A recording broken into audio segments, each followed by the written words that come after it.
دیکھتے ہیں میدان حشر ہے اور سب کو ترازو کے مقام پر لایا جا رہا ہے، اور فرشتے مولانا جامی کو بھی پکڑ کر ترازو کے مقام پر لاتے ہیں۔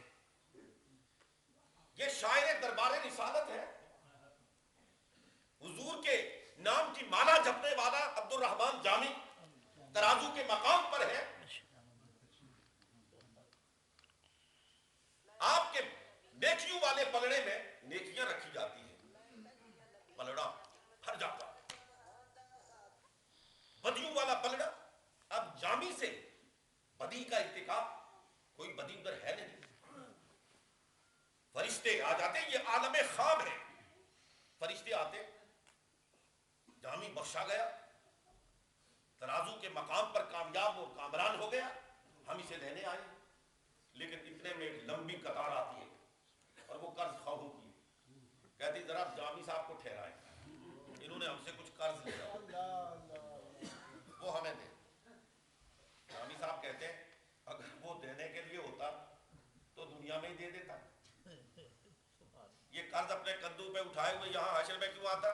میرے پاس تو دینے کے لیے کچھ نہیں، حکم ملے گا جامی کی نیکیاں ان قرض خواہوں کو دی جائیں۔ اب قرض خواہوں کو جامی کی نیکیاں دی جا رہی ہیں، دی جا رہی ہیں، دی جا رہی ہیں، دی جا رہی ہے، پلڑا خالی ہو جاتا ہے، کوئی نیکی باقی نہیں بچتی، لیکن قرض خواہ ابھی باقی۔ حکم ملتا ہے ان قرض خواہوں کی بدیاں جامی کے پلڑے میں رکھی جائیں۔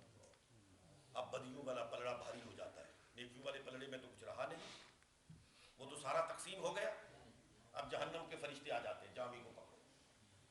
جب پکڑنے لگتے ہیں تو جامی کیا دیکھتے ہیں کہ سامنے سے خواجہ عبید اللہ احرار آ رہے ہیں، فرماتے ہیں اس عاشق دربار رسالت کو، اس شاعر دربار رسالت کو کہاں لے کے جا رہے ہو؟ حضور اتنے قرض خواہ ہے، قرضہ ادا کرنا ہے، ان کے پاس دینے کے لیے کچھ نہیں ہے، ان کی نیکیاں بھی ختم ہو چکی۔ حضرت خواجہ عبید اللہ احرار فرماتے ہیں تو ہماری دولت کس کام کی؟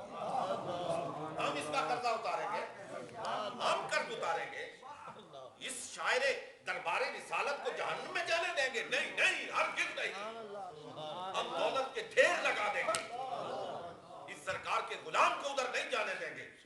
بس یہ دیکھنا تھا، آنکھ کھل گئی، جامی کی چیخ نکل گئی، اور واپس حضرت خواجہ عبید اللہ کی بارگاہ کی طرف عازم سفر روانہ ہو گئے، پہنچ گئے خواجہ عبید اللہ کی بارگاہ میں۔ میں کوئی تبصرہ نہیں کرنا چاہتا ہوں، لیکن آپ خود غور فرمائیے گا، بات بالکل آپ کے ذہن کی تہ میں پہنچ جائے گی۔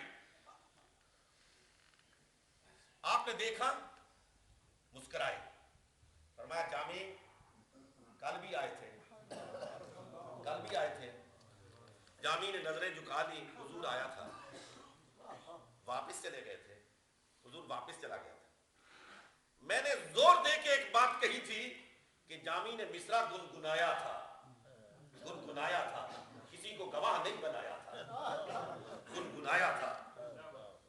آپ نے فرمایا جاتے ہوئے کوئی مصرع بھی گنگنایا تھا؟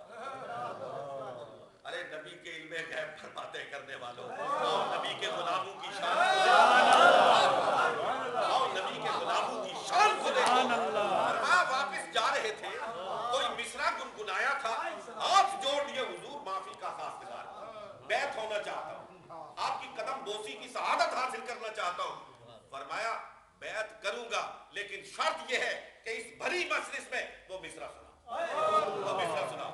کہا حضور گستاخی ہوگی، کہا بیعت کے لیے یہ شرط ہے، سنانا پڑے گا، سنانا پڑے گا۔ جامی نے کہا حضور میں نے دولت کی ریل پیل دیکھی، گھوڑے دیکھے، اونٹ دیکھے، مال دیکھا، منال دیکھا، شاعر تھا، بس ایسے گنگنا دیا کہ نہ مردستہ کہ دنیا دوستہ، کہ وہ مرد ہی نہیں ہے جو دنیا کو دوست رکھے۔ فرمایا جامی شاعر ہو، کبھی ایک مصرے کا بھی شعر ہوا ہے؟ بس ایک مصرع کہہ کے واپس چل دیے، چلو ایک مصرع تم نے کہا، دوسرا مصرع ہم کہتے ہیں، تاکہ جامی تیرا شعر مکمل ہو جائے۔ خواجہ عبید اللہ احرار فرماتے ہیں نہ مردستہ کہ دنیا دوست دارت، وہ مرد بھی نہیں ہے جو دنیا کو دوست رکھے، اگر دارت برائے دوست دارت، اگر دارت برائے دوست دارت، اگر کسی کو ملے تو پھر اپنے رب کے لیے اسے، سبحان اللہ، اپنے رب کی رضا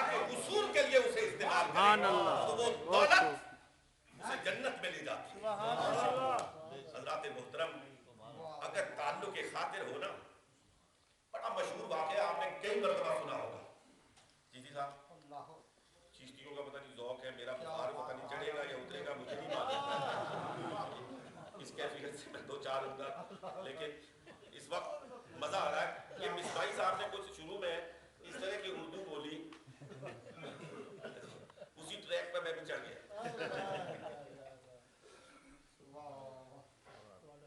حضرات محترم، امام فخر الدین رازی رحمۃ اللہ تعالی علیہ کے نام سے کون ناواقف ہے؟ یہ خواجہ نجم الدین کبریٰ رحمۃ اللہ تعالی علیہ کی خدمت میں حاضر ہوئے تھے بیعت ہونے کی غرض سے، بیعت ہونے کی غرض سے۔ بس صرف یہ آخری جملے میرے سن لیجئے، یقین کیجئے اگر دل سے آپ نے سنا سارا سال لذت حاصل کرو۔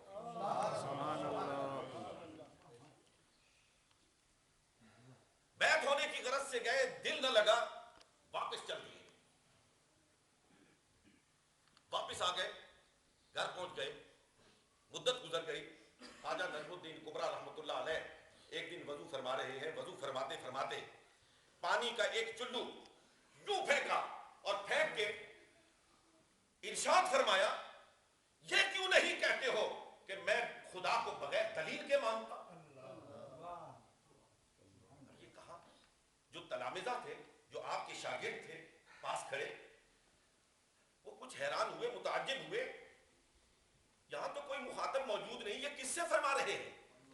وضو سے فارغ ہوئے، کہا حضور یہ آپ نے کچھ نرالا سا کام کیا، پانی کا چلو پھینکا اور ساتھ ارشاد فرمایا کہ یہ کیوں نہیں کہتے کہ میں خدا کو وحدہ لا شریک مانتا ہوں اور اس کے لیے مجھے کسی دلیل کی ضرورت نہیں، بغیر دلیل کے مانتا ہوں۔ کہا یار وہ فخر الدین رازی یہاں پہ آیا تھا نا، تمہیں معلوم ہے آیا تھا نا؟ نے کہا ہاں آیا تھا۔ کہا آج دنیا سے رخصت ہو رہا ہے، شیطان اس پر حملہ آور ہے، 99 سوالات توحید باری تعالیٰ کے بارے میں کر چکا ہے، اور فخر الدین رازی ایک ایک اس کے سوال کا تابڑ توڑ جواب دے رہا ہے، منہ بند کر دینے والا جواب دے رہا تھا۔ اب 99 سوال مکمل ہوئے، آخری سوال آیا، مجھے راضی کچھ گھبرایا ہوا نظر آیا، گھبرایا ہوا نظر آیا، تو میں نے کہا دلیلوں میں کیوں پڑے ہوئے ہو؟ اس چکر سے باہر نکلو اور اس شیطان لعین سے کہو کہ میں خدا کو وحدہ لا شریک مانتا ہوں بغیر کسی دلیل کے مانتا ہوں۔ انہوں نے کہا آخری جملہ دوستان محترم، جو تلامذہ تھے انہوں نے کہا حضور وہ آیا تھا لیکن بیعت تو نہیں ہوا تھا، آپ کے حلقہ ارادت میں شامل نہیں ہوا تھا۔ کہا ہاں مجھے معلوم ہے آیا تھا، حلقہ ارادت میں شامل نہیں ہوا تھا، لیکن آیا تو تھا نہیں۔